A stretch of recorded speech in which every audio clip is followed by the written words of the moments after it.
Good morning, ladies and gentlemen. Happy Friday, and welcome back to the Shadow and Sun Show. And welcome to the next book in the original Gnome Press edition. That's Conan the Barbarian. Again, my slipcovers are just really, really rough. But I lucked out, or maybe it's just fate. My two favorite stories of Conan, the Queen of the Black Coast ended, the coming of Conan, and Black Colossus starts Conan the Barbarian. And I recently read both stories. No, I didn't. I read The Frost Giant's Daughter and Black Colossus in the Savage Sword of Conan magazine, because they were in some of the early issues of the Conan magazines. And well, the Frost Giant's Daughter is essentially almost word for word, perfect rendition. The Black Colossus, having been done by Marvel in the 70s, had a bunch of differences that I'm glad weren't in this. There were things in it that I did not enjoy or appreciate. And before I go into a little bit about the story itself, I was amazed that Robert E.Howard was able to pack so much into, a 45, 47 page story, that being the Black Colossus. So many different scenes and things going on. It's just amazing. So many writers would have taken the entire book, and mind you, that's my bookmark, is getting ready for the next story, which is Shadows in the Moonlight. That's all it took up for this book for such a great story. And getting to the story is of young Princess Yasmela being haunted at night by the evil specter of something she's Naktok, I think, is his real name, but this is something she's just unable to, ward off or deal with or comprehend. While her brother is I believe he's a prisoner in another land, and they're trying to come up with the ransom money or to fight and do the other thing. And one of her attendees, the girls that take care of her everyday needs, valet. I don't know if there's a female word for that. I'm trying to avoid the other word. And suggests that she goes to see, goes to the small little temple of Mitra instead of trying to get help from Ishtar, which, okay.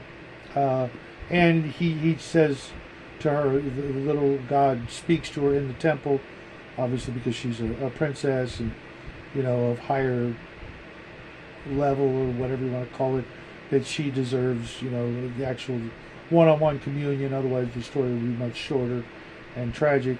He tells her to go out in the town. It's past midnight as it is, to go out and grab the first guy you meet and put him in control of your armies and all that. And of course, it's Conan. But you kind of saw that coming, and who didn't? But and she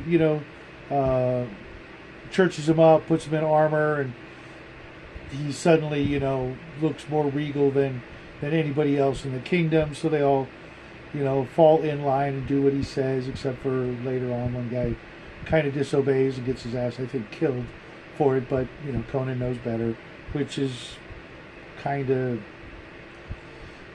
a bit of a stretch. He's done a lot of stuff, but to out army the other armies, including a 3,000-year-old lich, just he's the hero, so he's got the plot armor. But he does manage to do some things that allows him and her armies to defeat the Thurgra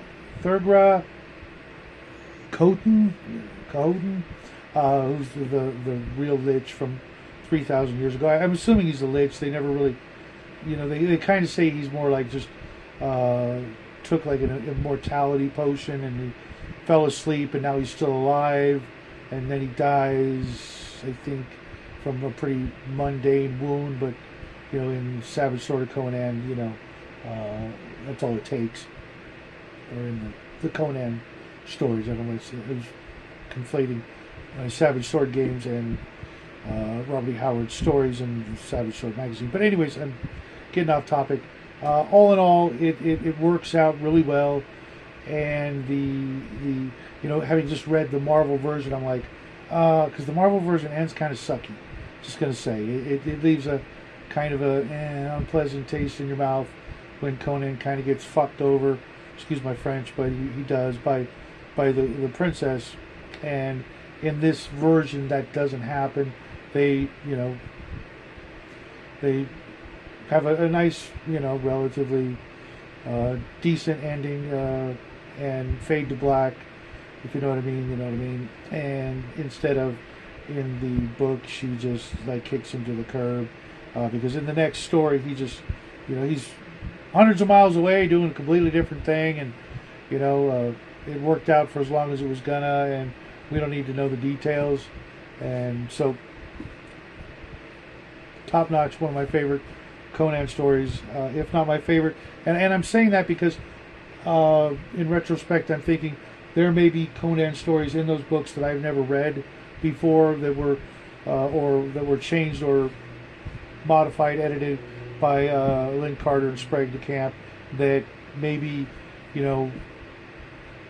I'm calling these the most official versions because they are the oldest and most,